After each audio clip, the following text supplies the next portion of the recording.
Assalamualaikum warahmatullahi wabarakatuh. Halo guys, balik lagi. Kali ini aku mau menceritakan alur series His Into Her season 2. Buat kalian yang masih bingung series ini menceritakan tentang apa, kalian bisa nonton alur film His Into Her season 1 di channelku ya.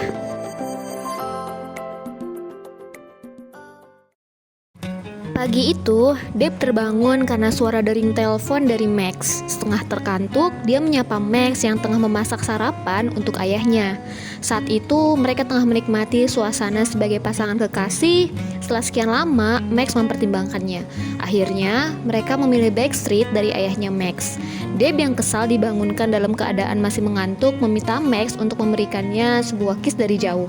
Saat mereka berdua mendekatkan bibir ke arah telepon, tiba-tiba ayah Max muncul dan bertanya, apakah ada yang terjadi dengan bibirnya Max? Max yang tertangkap basah langsung menutup telepon dan pura-pura memeriksa giginya. Ayah Max menikmati sarapan buatan anaknya. Kemudian, Max memulai pembicaraan dan berkata jika Max bersedia tinggal di tempat lain agar ibu tirinya dan Elle bisa kembali ke rumah ini. Namun ayah Max menolaknya dan berkata jika ini hanyalah masalah waktu saja, semua akan kembali seperti semula. Ayahnya justru lebih mengkhawatirkan Max dan bertanya apakah Deb masih sering membulinya. Terlihat jelas jika ayah Max sangat waspada dan membenci Deb yang dulu selalu membuli Max. Max hanya mengatakan jika Deb sudah berubah menjadi baik padanya. Meskipun begitu, ayah Max masih belum mempercayainya begitu saja. Sementara itu, Max dan teman-temannya sudah bisa bergaul dan menyatu dengan teman-teman yang lain. Mereka tidak lagi dibully dan direndahkan, bahkan bisa bergaul dengan geng Deb dan temannya. Tidak ketinggalan, ada Nai dan Lee yang bisa berbagi kemesraan. Namun sayang, Michiko dan Tob harus berpisah karena menurut kabar, Tob tengah sakit dan dirawat. Pesan maupun telepon dari Michiko dan teman-temannya belum pernah direspon sama sekali. Sementara itu, dari jauh, Kim menatap keakraban Max dan Deb dengan perasaan kesal. Mungkin karena tempatnya kini sudah direbut oleh Max, meskipun Chloe menyuruh Kim untuk move on dengan cara berkencan dengan lelaki lain. Namun, Kim berpikir jika Deb adalah satu-satunya miliknya. Sementara itu, Deb tak sengaja melihat ke arah Kim yang melambaikan tangan ke arahnya. Namun, dia tidak peduli karena ada Max di sampingnya yang dia cintai. Deb berpikir, mereka hanya perlu memberitahukan tentang hubungan mereka kepada ayahnya Max. Namun Max yang tahu ayahnya masih sangat membenci Deb, membuat Max selalu mengundur-undur waktu. Namun Deb selalu berusaha membujuk Max untuk memberitahukan kepada ayahnya, karena Deb sudah siap menghadapi segala kemungkinan buruk yang harus mereka terima. Sementara itu di kelas, guru memberikan mereka tugas yaitu membuat kapsul waktu berisi item yang menerangkan kehidupan selama sekolah di Benison. Dan kapsul itu baru akan dibuka 25 tahun kemudian. Dan tahun ini saat pesta dansa, angkatan mereka akan membuka kapsul milik senior angkatan 97 setelah 25 tahun berlalu. Dan mereka mendapatkan nama-nama senior yang nanti akan mereka wawancarai terkait kapsul waktu miliknya. Dan mereka akan membuat laporan tertulis dan video dan mereka akan dimasukkan ke dalam kapsul waktu milik senior angkatan 97 tersebut. Tujuannya yaitu untuk belajar dari sejarah dan pengalaman para alumni dalam mencapai kesuksesan. Dan secara tidak terduga, alumni senior angkatan 97 yang harus Max wawancarai adalah Bibi Messi, yang tak lain adalah ibu tirinya sendiri. Dan teman satu kelompoknya yaitu adalah Kim. Sementara Deb mendapatkan profil alumni 97 yang harus dia wawancarai yaitu adalah ayahnya Max. Mereka semua nampak kaget dan speechless tanpa bisa berkata-kata. Sepulang sekolah, seperti biasa, mereka berkumpul di tempat Max bekerja. Kali ini, mereka membahas mengenai tugas kelompok wawancara dengan senior 97. Deb meminta Max untuk menceritakan hubungan mereka sebelum Deb mewawancarai ayahnya Max. Dan Max setuju dan akan mengatur waktu untuk menceritakannya kepada ayahnya Max. Begitupun Sei yang tengah bahagia karena emailnya sudah dibalas oleh senior 97. Namun Michiko masih nampak sedih karena belum mendapat kabar dari Tob. Michiko takut sesuatu yang parah terjadi pada Tob meskipun Nai sudah mencoba menghiburnya. Michiko juga berkata jika tahun lalu dia menuliskan sesuatu di kapsul waktu yaitu merupakan ucapan terima kasih karena dia menyukainya setelah Michiko memberikan kue wortel. Namun sayang, ternyata orang tersebut bukanlah Tom yang kini menjadi pacarnya Michiko. Semua nampak penasaran dengan sosok yang ditulis Michiko di kapsul waktu tahun lalu. Sementara itu, Deb kembali mengunjungi kakaknya di rumah sakit dan seperti biasa, Deb selalu menceritakan kesehariannya kepada sang kakak, termasuk Max yang akhirnya akan menceritakan tentang hubungan mereka pada ayahnya Max. Kemudian, ibunya Deb muncul dan menyapanya dengan lembut. Setelah bantuan Max di pertandingan basket, hubungan Deb dan ibunya menjadi lebih baik. Bahkan, ibunya meminta Deb jangan pergi bertindak sendiri menyelidiki kasus kakaknya, karena itu sangat berbahaya. Sementara itu, sepeninggalan ibunya, Deb menerima pesan dari Agila mengenai keberadaan Christopher Santos, yaitu orang yang mencelakai kakaknya yang tinggal di Mindoro. Agila mengirimkan video yang dia ambil secara diam-diam. Seperti yang kita ketahui di season 1 episode 10 bahwa penjahat yang dimaksud tersebut adalah pamannya Max yang masih belum terpecahkan. Alasannya melukai kakak Deb. Sementara itu, ibu Deb tengah memeriksa seorang pasien kritis yang memiliki tanda mata satu di tangannya. Sebuah tanda yang nampak tak asing. Nampaknya pasien itu belum memiliki identitas karena ditemukan tak sadarkan diri tanpa tanda pengenal. Dan polisi pun belum bisa mengidentifikasi pasien tersebut. Sementara itu, Max dan pamannya bertemu. Tak lupa, Max memberinya uang. Dan selama ini ternyata pamannya dan neneknya Max tinggal di rumah RG karena sebuah alasan. Pamannya meminta Max untuk datang menemui neneknya sebentar dan mengatakan jika RG tidak ada di rumah. Jadi, Max bisa masuk tanpa khawatir merasa tidak nyaman. Namun ternyata justru yang terjadi, RG ada di sana dan membukakan pintu untuk Max. Mereka berdua nampak canggung saat bertemu, mengingat masalah yang terjadi saat terakhir kali mereka bertemu. Untungnya, adik RG bernama Zell datang dan mencairkan suasana. Zell menyapa Max dengan sangat bahagia karena tahu jika Max adalah pacar RG kakaknya. Saat makan, Max berterima kasih kepada orang tua RG yang sudah memberikan tumpangan sementara untuk nenek dan pamannya.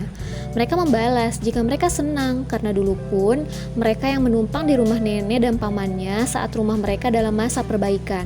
Lalu tiba-tiba Zell berkata jika mereka bisa menjadi satu keluarga jika Max dan RG menikah. RG menyuruh Zell berhenti karena saat ini mereka sudah putus dan Max sudah memiliki seorang pacar. Zell yang kaget langsung bertanya, siapa kekasih Max saat ini? Paman Boyd menjawab jika pacar Max saat ini adalah orang yang dulu selalu membulinya. Zell nampak kaget dan tidak percaya, mengingat dulu Max sangat benci dengan seorang pembuli. Apalagi saat tahu jika pacar Max adalah Deb yang merupakan saingan basket kakaknya RG. Meskipun Max sudah menjelaskan bahwa Deb sudah berubah, Zell masih tidak terima jika kakaknya digantikan oleh seorang pembuli. Ayah RG berusaha mengalihkan pembicaraan dengan menanyakan kabar ayah Max. Namun, Zell masih belum menerima alasan Max menerima Deb dan terus-menerus menanyakan hal yang sama. Mengapa harus Deb? Akhirnya, RG menjawab jika Max mencintai Deb dan Max mencoba melihat sisi lain dari seorang Deb yang selalu dipandang buruk. Karena setiap orang pasti memiliki sisi baik dalam dirinya.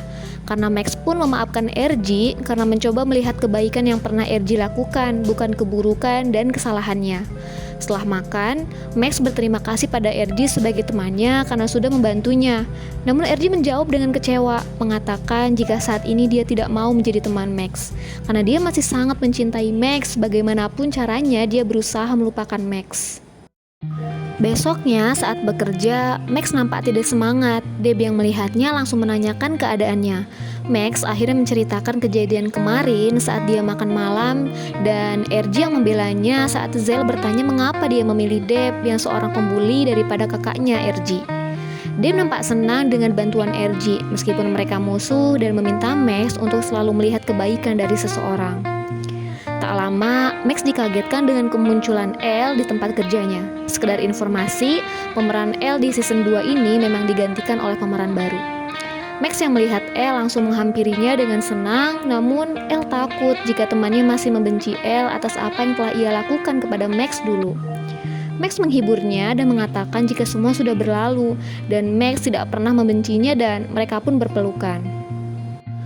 Max dan Elle mengobrol dan saling bertanya kabar. Setelah sekian lama, Elle pergi dari rumah.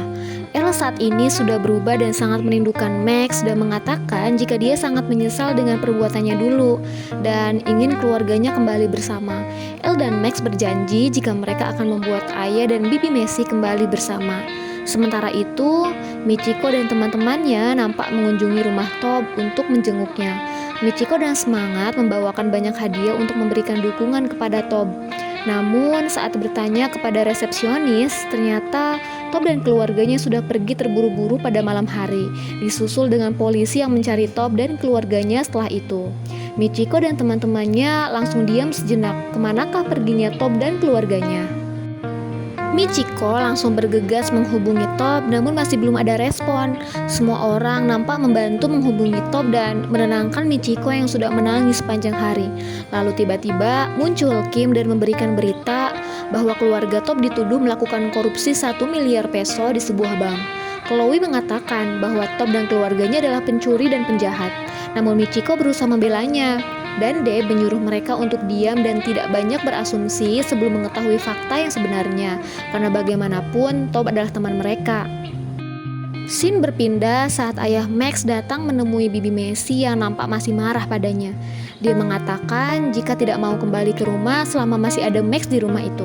Ternyata selama ini bibi Messi marah saat mendengar bahwa ayahnya Max berkata jika dia mencintai ibunya. Padahal belasan tahun lalu, ayah Max berkata jika dia tidak mencintai wanita itu. Bibi Messi menganggap jika ayah Max sudah membohonginya selama ini. Untungnya, Elle muncul dan menyapa ayahnya dan menghilangkan kekakuan di antara mereka berdua. Elle dan ayahnya pergi makan malam berdua untuk mengeratkan kembali hubungan mereka yang telah retak. Elle juga meminta maaf kepada ayahnya atas apa yang telah ia lakukan dulu pada Max. Begitupun ayahnya yang meminta maaf karena harus berlaku kasar kepada Elle. Semua yang dia lakukan agar Elle bisa bertanggung jawab atas apa yang telah dia lakukan pada Max, saudaranya sendiri. Ayahnya bertanya, apakah ada lagi yang suka membuli Max? Elle menjawab jika Benison saat ini sudah berubah, tidak ada lagi pembulian, termasuk Deb yang mencintai Max. Ayahnya kaget mendengar perkataan Elle mengenai Deb dan Max. Begitupun Elle yang merasa jika dia sudah salah bicara. Ketika ayahnya bertanya apakah Max dan Deb pacaran, Elle hanya diam tak mampu menjawabnya. Saat itu, Deb dan Max tengah bertemu di lobi setelah mengantar Max bertemu nenek dan pamannya di rumah RG. Ternyata saat itu muncul ayah Max dan Elle yang baru saja selesai makan malam dan mengantarkan Elle pulang ke apartemen yang sama dengan RG. Ayah Max yang sudah tahu mengenai kedekatan Max dan Deb langsung menyuruh Elle untuk naik ke atas. Elle melihat Max dengan tatapan bersalah. Ayah Max langsung menyuruh Max untuk pulang saat itu juga. Deb yang melihat semuanya sudah diketahui ayahnya Max berusaha menjelaskan jika mereka sebenarnya mau memberitahukan tentang hubungan mereka lebih awal. Namun ayahnya Max tidak menggubris dan masih menyuruh Max untuk segera pulang. Max akhirnya pulang bersama ayahnya dengan perasaan sedih dan bersalah. Sesampainya di rumah, Max berusaha membela Deb jika selama ini Deb sudah berubah menjadi lebih baik. Namun ayahnya menambahkan jika Max juga sudah berubah karena berani membohongi ayahnya. Dan ayahnya juga sangat kecewa karena merasa tidak dihargai. Bahkan demi membela Max, ayahnya rela menghukum Elle yang tak lain adalah anaknya sendiri. Tapi justru Max malah berpacaran dengan lelaki yang selama ini menjadi sumber kehancuran anak-anaknya. Terakhir, ayah Max menyuruh Max dan Deb untuk mengakhiri hubungan mereka. Max hanya bisa menangis mendengar perkataan ayahnya.